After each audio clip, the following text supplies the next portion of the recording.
সমকামীদের যে দৌরাত্ম্য একটি সমাজ, দেশকাল, রাষ্ট্রকে কতটা খোদাই গজবের আওতায় নিয়ে আসে সেটি আমরা পবিত্র কালামে পাকে কওমে লূতের জমানাতে দেখি। অর্থাৎ হযরত লূত আলাইহিস সালাম যখন ধর্মপ্রচারে ব্যস্ত ছিলেন তখন ওই সমাজের সবচেয়ে বড় ব্যাধি ছিল সমকামিতা। পুরুষেরা পুরুষদের সঙ্গে সঙ্গম করত এবং নারীদেরকে তারা কোনো অবস্থাতেই তাদের জীবনসঙ্গী তারা বানাতো না। কেবলই মাত্র দিনের পথে যারা ছিলেন তারা ছাড়া অন্য কেউই পারিবারিক জীবনযাপন করতেন না।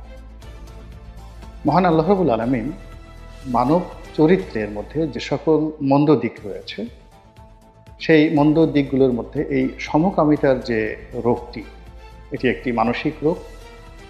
এই রোগটিকে আল্লাহ রাব্বুল আলামিন সবচেয়ে বেশি ঘৃণা করেন এবং মানুষের কোনো অভ্যাসের কারণে কখনো কোনো একটা জমিকে উল্টে দিয়েছেন, একটি সম্প্রদায়কে পুরো মাটির সঙ্গে মিশিয়ে দিয়েছেন, এরকম কোনো নজির এই সমকামিতা ছাড়া অন্য কোনো ক্ষেত্রে দেখা যায় না।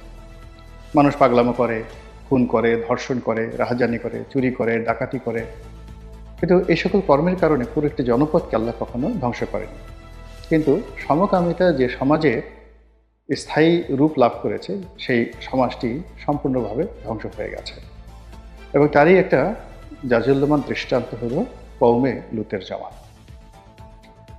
কওমে লূতের জমানাতে ওই আমলে রাজনৈতিক অবস্থা কেমন ছিল তা গবেষণার বিষয় এবং তিনি যে এলাকাতে বসবাস করতেন, জাজিরাতুল আরবের যে এলাকাতে, এটি আজকের যে জেরুজালেম, তারপর আজকের যে জর্ডান, জেরুজালেম, কুয়েত, নাবলুস এর মধ্যবর্তী কোনো একটি এলাকা ছিল এবং কওমে লূতের যে জমানাটি, সেই জমানাটিতে তখনও পর্যন্ত পৃথিবীতে ওরকম কোনো সাম্রাজ্য গড়ে ওঠেনি, রাজত্ব গড়ে ওঠেনি।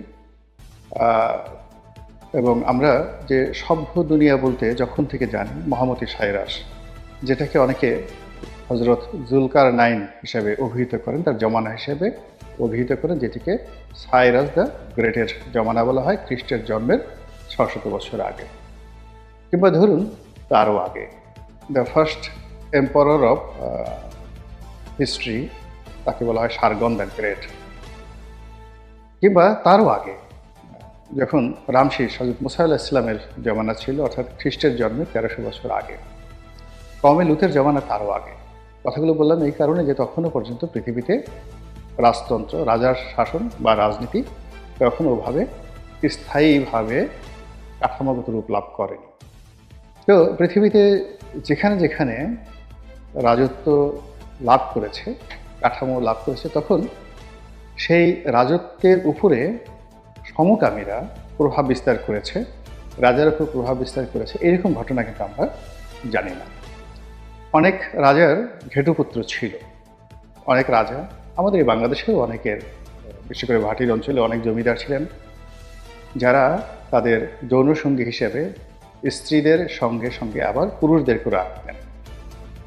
এদেরকে আমাদের এই বাংলা সাহিত্যে ঘেটুপুত্র বলা হয়। হুমায়ুন আহমেদের একটা বিখ্যাত সিনেমা আছে ঘেটুপুত্র কমলা। তো এই ঘেটুপুত্র সঙ্গে সঙ্গে পারিবারিক জীবন, এটি একটা যাকে বলা হয় বিকৃত রুচি এবং বিকৃত রোগ। কিন্তু পুরো নারী সঙ্গকে ত্যাগ করে পুরুষের সঙ্গ পুরুষ পছন্দ করছে, এটা কওমে লূতের জমানাতেই সবচেয়ে বেশি হয়েছিল। কিন্তু ইদানিং যে পরিসংখ্যান, সারা পৃথিবীর পরিসংখ্যান, সেই পরিসংখ্যানের মধ্যে দেখা যাচ্ছে যে শতকরা 23% লোক সারা দুনিয়াতে, আল্লাহ মাফ করুন, 23% লোক এই সমকামিতার সাথে জড়িত হয়ে পড়েছে এবং 23% অথবা 21%, 21%, 23%, আল্লাহ মাফ করুন, এটা হচ্ছে একেবারে যাকে বলা হয় ইউরোপ, আমেরিকা থেকে শুরু করে বাংলাদেশ, উত্তর আফ্রিকা, দক্ষিণ আফ্রিকা সব মিলিয়ে অন অ্যাভারেজে। তো সেই দিক থেকে যদি আপনি আমেরিকাতে চিন্তা করেন, এটির সংখ্যা মোর দ্যান হয়তো 40%।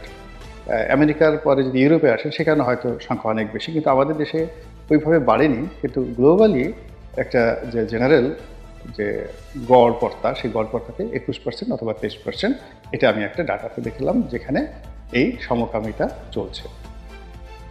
তো সমকামিতা যে সমাজে চলে সেই সমাজ সবসময় নিন্দনীয় হয় আধুনিক জামানাতে। এমনকি আমেরিকাতেও যারা এই সমকামিতাকে সমর্থন করে, ইংল্যান্ডে যারা সমকামিতাকে সমর্থন করেন, এমনকি খুব বিখ্যাত বিখ্যাত লোক, যেমন আমেরিকার সবচেয়ে সম্মানজনক যে গায়ক এবং খুব প্রভাবশালী গায়ক স্যার এলটন জন সমকামী।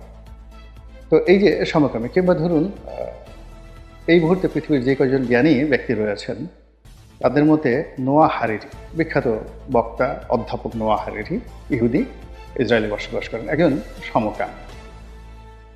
আমেরিকাতে এরকম অনেক সেলিব্রিটি রয়েছেন খুব নামকরা যারা সমকামী, কিন্তু সমাজ এখনও কিন্তু তাদেরকে ওইভাবে গ্রহণ করেনি। অ্যালেন নামক একজন সেখানে টিভি স্টার আছেন, মিডিয়া ব্যক্তিত্ব আছেন, মহিলা কিন্তু সমকামী। কিন্তু এই যে সমকামীদের যে রেট বেড়েছে, এই রেটিংটা কখনো কোনো দেশের রাজনীতিতে গুরুত্বপূর্ণ ভূমিকা পালন করেছে, বা কোনো সমকামী কোনো দেশের রাষ্ট্র ক্ষমতা দখল করেছে বা রাষ্ট্র ক্ষমতার কাছাকাছি বা রাজনীতিতে খুব গুরুত্বপূর্ণ অবস্থায় পৌঁছেছেন, এটি আমি জানি না। ভারত বলেন, পাকিস্তান বলেন, ইংল্যান্ড বলেন, আমেরিকা বলেন, কোথাও এরকম কোনো সেলিব্রিটি পলিটিশিয়ান যে সমকামী, এরকম আমার জানা নেই। এর অর্থ হলো যে সমাজের যে রাজনীতি, এটা হলো সর্বোচ্চ একটা স্তর। তো এই স্তরে বসে যদি এই মন্দ একটা বিষয়ে চর্চা করা হয়, তারপরে এটাকে একটা রোগ হিসেবে মানিয়ে নেওয়া হয়, এবং সেই মানুষের হাতে যদি রাজনৈতিক নেতৃত্বটা চলে যায়, তখন ওই দেশের উপরে একেবারে কওমে লুতের মতো একটা গজব অনিবার্য হয়ে পড়ে। এটাই প্রকৃতির বিধান। আমাদের দেশে এরকম সমকামীদের সংখ্যা বেড়ে গেছে, এটা আমরা সবাই জানি, এবং এরা একটা সংগঠনও করে ফেলেছিল।